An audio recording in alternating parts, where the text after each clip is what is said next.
वाले railway NTPC exam के लिए अति महत्वपूर्ण क्वेश्चन को नहीं भूलने वाली ट्रिक एंड कॉन्सेप्ट के माध्यम से सीखेंगे। आज का क्लास को बिना देरी किए स्टार्ट करते हैं। वीडियो के अंत तक बने रहें। आज का पहला क्वेश्चन है कि एक पाइप एक ओवरहेड टैंक को 12 घंटे में भर सकता है। मान लेते हैं ए पाइप जो है 12 घंटे में भर सकता है, लेकिन तली के रिसाव के कारण 18 घंटे में भरता है। यानी कि एक बी पाइप है जो माइनस करता है, यानी कि निकास करता है। तो ए प्लस बी को अगर एक साथ कर देते हैं तो कितने, ए प्लस बी जो है 18 घंटे में भरता है। तो बोला गया है कि बी जो है कितने घंटे में खाली कर देगा। तो सिंपल सा तरीका है 12 गुना 18 है बटे अब 18 माइनस 12 यानी 6, तो हो गया 6 18 यानी 36 घंटा।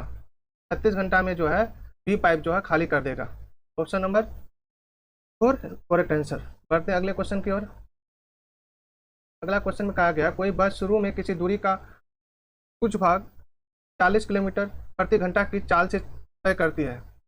समान दूरी का अगला भाग 30 किलोमीटर प्रति घंटा की चाल से तय करती है और समान दूरी का अंतिम भाग 60 किलोमीटर प्रति घंटा की चाल से तय करती है। पूरी यात्रा के लिए बस की औसत चाल कितना है? यानी कितना है? 40 kilometre per hour, 30 kilometre per hour और 60 किलोमीटर पर आवर। तो इन तीनों का एलसीएम अगर लेंगे तो 120 आ जाएगा। इसका कितना, ये कितना हो जाएगा? 3, ये हो जाएगा 3, ये हो जाएगा 4, ये हो जाएगा 2। तो अब देखो 4 3 7 2 9, 120 और 3 समान दूरी है तो 3 से गुना कर देंगे और 9 से भागा लगा देंगे। 3 3 9, 4 3 12, यानी 40 किलोमीटर पर आवर जो है एवरेज स्पीड हो जाएगा उसका। इसको हम जो है एलसीएम मेथड से बनाए हैं। ठीक है, इस तरह का क्वेश्चन आएगा तो आप एलसीएम मेथड से इस तरह से बना सकते हैं। और 3 से इसलिए गुना किए हैं यहाँ पर क्योंकि तीन समान दूरी था, इसलिए यहाँ पर 3 से गुना किए हैं। बढ़ते हैं अगले क्वेश्चन की ओर। अगला क्वेश्चन में कहा गया है 18 सीएम और 12 सीएम त्रिज्या वाले दो वृत्त एक दूसरे को बाह्य रूप से स्पर्श करते हैं तो उनकी सीधी उभयनिष्ठ स्पर्श रेखा की लंबाई क्या है? यानी कि उभयनिष्ठ स्पर्श रेखा जो है एम और एन है। तो शॉर्ट ट्रिक इसका क्या है? एम एन, यानी शॉर्ट ट्रिक क्या फॉर्मूला है ये? एम एन बराबर इसको जो है केंद्रों के बीच की दूरी जो है डी मान लेते हैं। ठीक है, तो इसको बड़ी आर मान लेते हैं, इसको छोटी आर मान लेते हैं।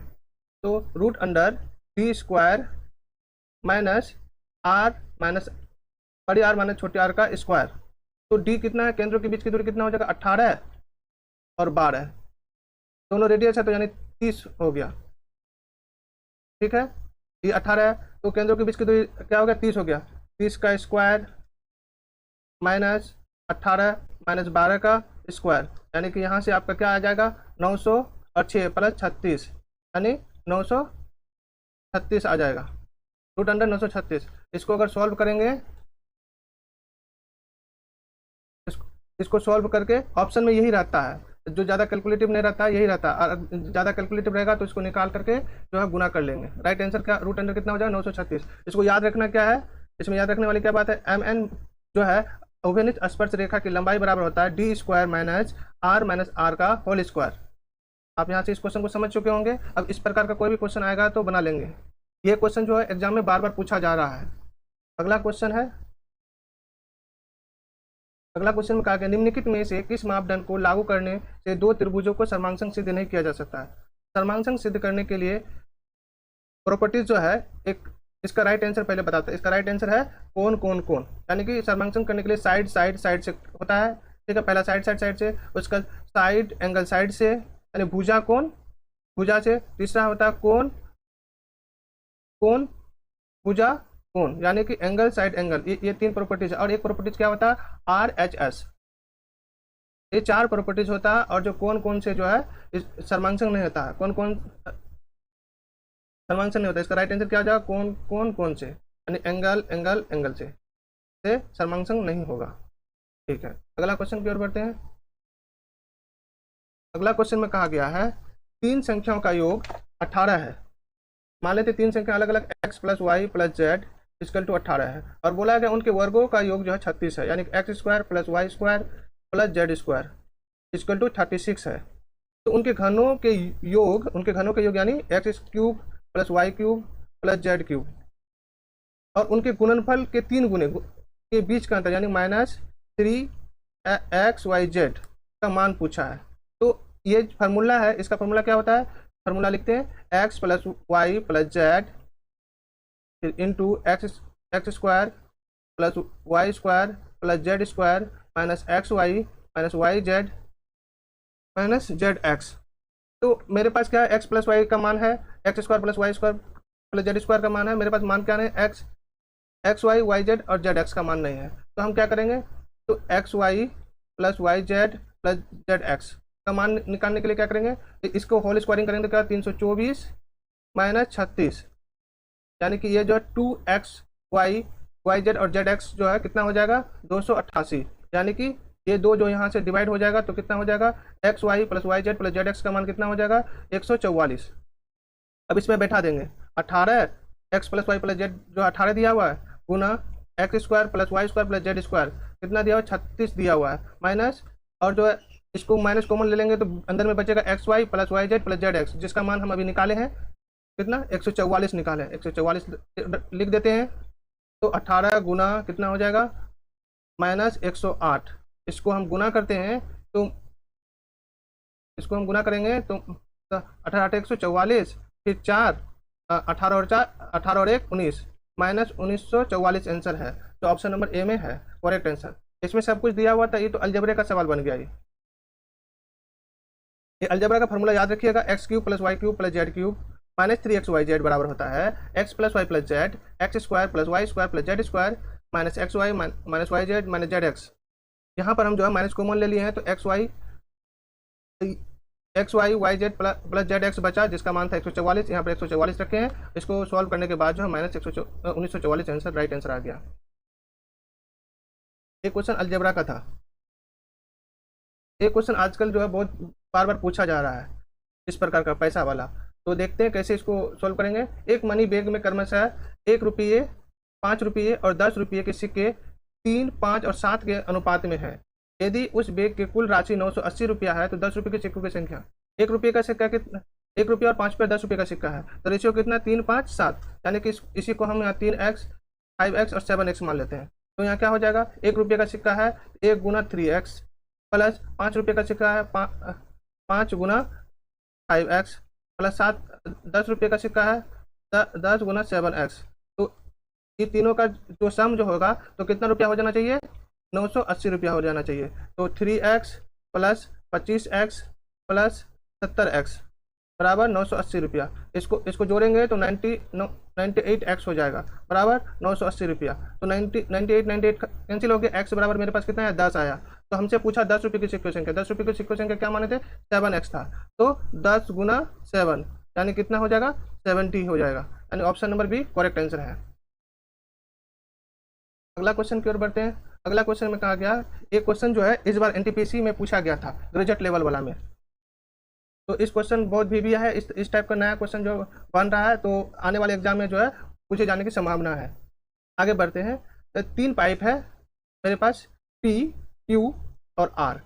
एक टंकी को P जो है 40 मिनट में और जो है Q जो है 80 मिनट में और R जो है 120 मिनट में भर देता है। शुरुआत में सभी पाइप खोले दिए जाते हैं, कितने समय के बाद पाइप Q और R को जो बंद कर देना चाहिए ताकि टंकी केवल आधे घंटे में भर जाए। तो इसका हम एलसीएम मेथड से बनाते हैं। तो इसका एलसीएम क्या हो जाएगा 240 हो जाएगा, ये 6 हो जाएगा, ये 3 हो जाएगा, ये 2 हो जाएगा।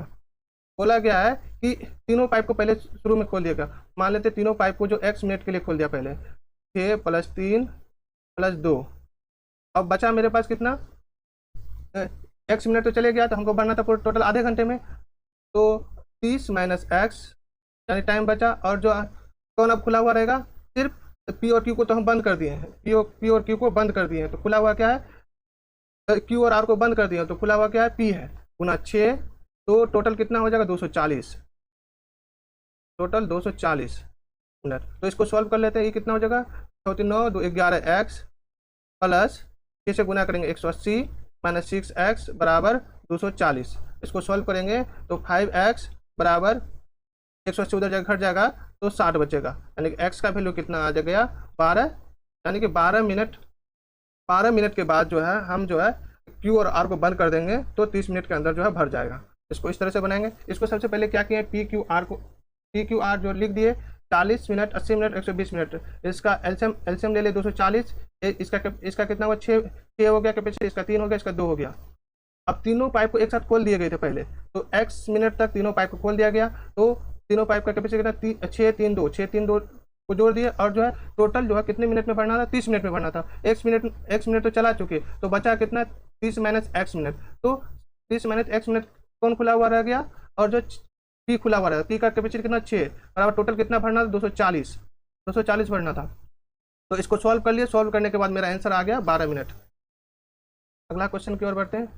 अगला क्वेश्चन, एक क्वेश्चन देखने में आसान लगता है मगर बार बार एग्जाम में पूछा जाता है। इस क्वेश्चन को जो है बहुत आसान तरीका से और जल्दी बनाना है। तो क्वेश्चन को पढ़ते हैं। रितु और मोना मिलकर एक घर की पेंटिंग 18 दिन में कर सकती है। रितु प्लस मोना जो है 18 दिन में कर सकते हैं। रितु को अकेले पेंटिंग करने के लिए 27 दिन लगता है।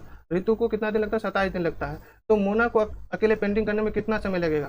तो क्या करेंगे, 18 गुना 27 बटे 27 माइनस 18 करेंगे तो 9 आएगा। 9 दूनी 18 यानी 54 दिन लगेगा, 54 डे। यानी ऑप्शन नंबर डी सही है। अगला क्वेश्चन, अगर आप लोगों को वीडियो अच्छा लग रहा हो, मेरा कंटेंट अच्छा लग रहा हो, तो आप लोग जो है लाइक एंड सब्सक्राइब जरूर करें। और जो है क्वेश्चन को पहले आप लोग क्या कीजिए, वीडियो को पॉज कीजिए और अपने से बनाने का कोशिश कीजिए। देखिए कितना समय लग रहा है आप लोगों को। अगला क्वेश्चन है, एक संभावित त्रिभुज की भुजा 28 cm है। प्रत्येक शीर्ष को केंद्र मानकर त्रिभुज की भुजा की आधे लंबाई के बराबर त्रिज्या वाले एक वृत्त को चित्रित किया गया है। त्रिभुज के उस भाग का क्षेत्रफल ज्ञात कीजिए जो वृत्त में शामिल नहीं है। जैसे यानी कि ये इस तरह का फिगर बना हुआ है, ठीक है। फिगर थोड़ा गड़बड़ लग रहा है, वहाँ लिख, ठीक है, आप लोग मैनेज कर लीजिएगा। ठीक, इस तरह से फिगर बना हुआ है, ठीक है।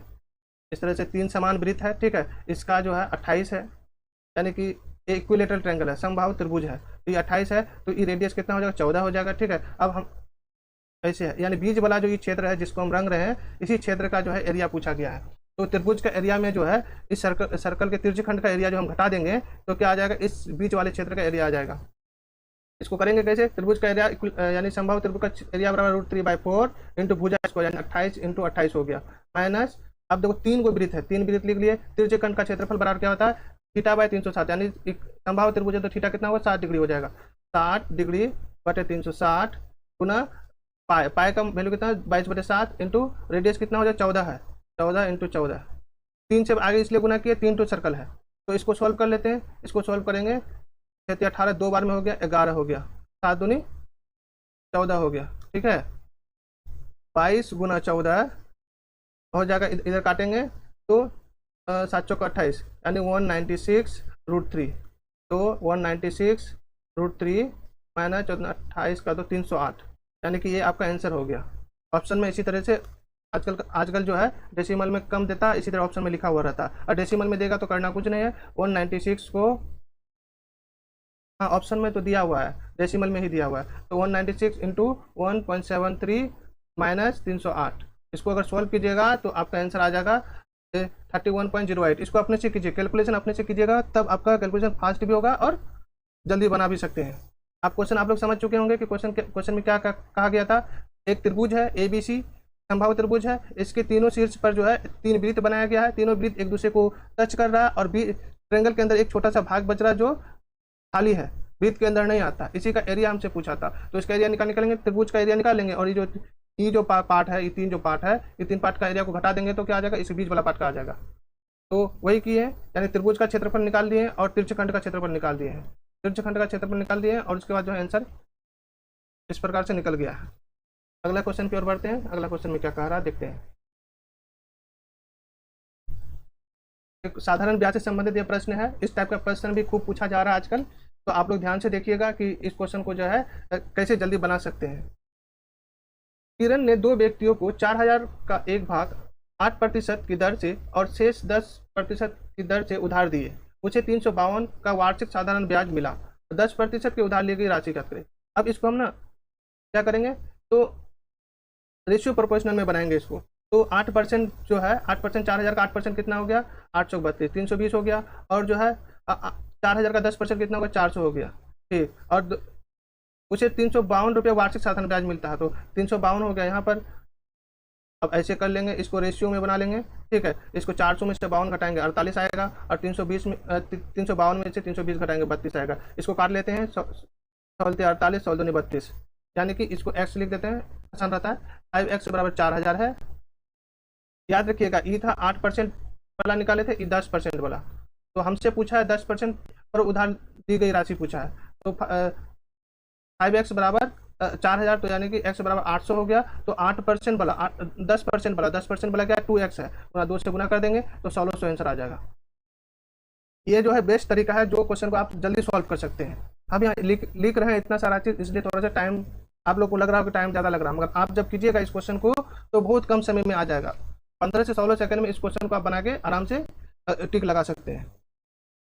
अगला क्वेश्चन की ओर बढ़ते हैं। अगला क्वेश्चन है, इस तरह का क्वेश्चन तो बहुत फेवरेट है सब एग्जाम के लिए, रेलवे हो या एसएससी हो। दे देता है a + 1/a इक्वल टू 12, तो a² + 1/a², तो क्या होगा। तो अब इस तरह का दे तो क्या करना है कि 12 का स्क्वायर -2 यानी कि 144 - 2 यानी कि 142 आंसर होगा इसका आंसर। अब यही इसको क्या किए हैं, इसका फार्मूला क्या निकाले, a² - 2 लिखे, ठीक है। अगर यहाँ पर माइनस रहता तो a - 1/a रहता, तो हम क्या करते a² प्लस, सॉरी a नहीं लिखते हैं, इसको p मान लेते हैं, ठीक है। p² -2 हो गया यहाँ पर p² + 2 हो जाता। अगर यहाँ पर अगर माइनस होता, अगर हमको a² + 1/a² आता तो यहाँ पर प्लस हो जाता। अब यहाँ से और एक चीज़ सीख लीजिए, यहाँ से ये चीज़ सीख लीजिए कि a + 1/a अगर हमको कुछ दिया हुआ है p, तो a³ + 1/a³ का वैल्यू क्या होगा, तो p³ - 3p होगा। p³ यानी कि इसका जो वैल्यू होगा 6 रहे 7 रहे 8 रहे जो भी रहे उसका क्यूब करेंगे, इंटू माइनस कर देंगे 3 इंटू जो रहेगा इसका वैल्यू उससे माइनस कर देंगे, आंसर आ जाएगा, डायरेक्ट आंसर आ जाएगा, ठीक है। अगला क्वेश्चन की ओर बढ़ते हैं। अगला क्वेश्चन क्या कहता है, अगला क्वेश्चन है 10 मीटर लंबा एक खंभा क्षैतिज जमीन से 30 डिग्री का कोण बनाते हुए ऊर्ध्वाधर दीवार AB पर तिरछा टिका हुआ है। ज्ञात कीजिए खंभे का पास से दी गई दीवार से कितनी दूरी है। मान लेते हैं एक खंभा है AB, पाद यानी C तक दूरी है, यानी खंभा का लंबाई कितना दिया 10 मीटर दिया हुआ है, और जो है ये जो पाद और जो ये जो मिलता है ई वाला एंगल 30 डिग्री का है। हमसे पूछा गया है कि ई वाला डिस्टेंस पूछा गया, तो यहाँ दिख रहा है पी EP होता है EB होता है, तो tan थीटा लगाएंगे, tan 30 डिग्री बराबर AB/BC। tan 30 का मान होता है 1/√3 10/BC। हमसे BC का ही मान मांग रहा है, यानी कि यहाँ से यहाँ तक का डिस्टेंस है। खंबे के पास दी गई वार से कितनी दूरी है, यानी खंबे के पास जो है वार से कितनी दूरी है, ठीक है। तो BC बराबर हो जाएगा 10√3, तो लिख सकते हैं इसको 10 × 1.732 होता है, 1.732 होता है, तो इसको सॉल्व कर लेंगे 17.32। ऑप्शन नंबर ए सही है इसका आंसर। ये भी बहुत आसान तरीका है, आपको जब सब कुछ आता है तो आपको इतना सारे चीज लिखने का जरूरत है ही नहीं, आप डायरेक्ट फार्मूला में बैठाइए आंसर निकालिए, ठीक है। अगला क्वेश्चन बनाते की ओर बढ़ते हैं। अगला क्वेश्चन में कहा गया है कि एक धारा की चाल 9 किलोमीटर/आवर है। एक नाव धारा के अनुकूल 50 किलोमीटर, धारा के प्रतिकूल 28 किलोमीटर की दूरी 6 घंटे में तय करती है। स्थिर जल में नाव की चाल क्या है। स्थिर जल में नाव की चाल को हम x मान लेते हैं, ठीक है। तो धारा के अनुकूल यानी 50 किलोमीटर धारा के अनुकूल जाएंगे तो नाव की चाल प्लस धारा की चाल जुड़ जाएगा, तो x + 9 हो जाएगा। और इसके जो है विपरीत जा रहे हैं, तो वही विपरीत कितना जा रहे हैं 28 किलोमीटर जा रहे हैं, और धारा के विपरीत जाएंगे तो चाल घट जाएगा, x -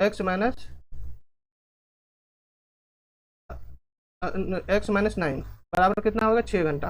अब यहाँ हम क्या करेंगे, अब यहाँ हम इसको सॉल्व करने के पीछे नहीं पड़ेंगे, इसको डायरेक्ट आंसर ऑप्शन पुट कर देंगे। अब देखेंगे कि 20 रखेंगे तो 29, 50 से तो कटेगा नहीं, 9 रखेंगे 18 कटेगा नहीं, 15 रखेंगे तो 15 9 24 ये भी नहीं कटेगा, यानी ऑप्शन एक ही दिख रहा है जो बी नंबर ऑप्शन में 16 है। 16 यहाँ पर ऑप्शन अगर पुट कर देते हैं तो 16 9 25 हो जाएगा, 50/25, और यहाँ पर 28 यानी कि 16 में 9 गया कितना हो जाएगा 7 हो जाएगा। इसको सॉल्व करेंगे 2 इसको 4 यानी 6, यानी पूर जा रहा है मेरा 6 बराबर 6 घंटा पूर गया। तो ऑप्शन को रख करके जो हम आसानी से बना सकते हैं, क्विक बन जाएगा ये। और इसको सॉल्व करने के पीछे पड़ेंगे तो बहुत टाइम लग जाएगा, जो उचित नहीं है, ठीक है। अगले क्वेश्चन की ओर बढ़ते हैं। अगला क्वेश्चन है दो संख्याओं का एलसीएम और एचसीएफ एलसीएम दिया हुआ है आपके पास, एलसीएम कितना दिया हुआ है 66 दिया हुआ है, और जो है एचसीएफ कितना दिया हुआ है, एचसीएफ दिया हुआ है 11। तो एक संख्या जो है फर्स्ट या सेकेंड नंबर जो भी बोलो, फर्स्ट संख्या जो है 33 दिया हुआ है, तो सेकेंड संख्या जो है निकालना है। तो फार्मूला होता है एलसीएम इंटू एचसीएफ बटे फर्स्ट नंबर इसका टू सेकेंड नंबर। अगर सेकेंड नंबर पूछता तो अगर यहाँ पर फर्स्ट नंबर पूछता तो यहाँ पर फर्स्ट नंबर हो जाता, यहाँ पर फर्स्ट हो जाता, यहाँ पर जो है सेकेंड हो जाता। तो आप इसको बैठा सकते हैं, बैठा लीजिए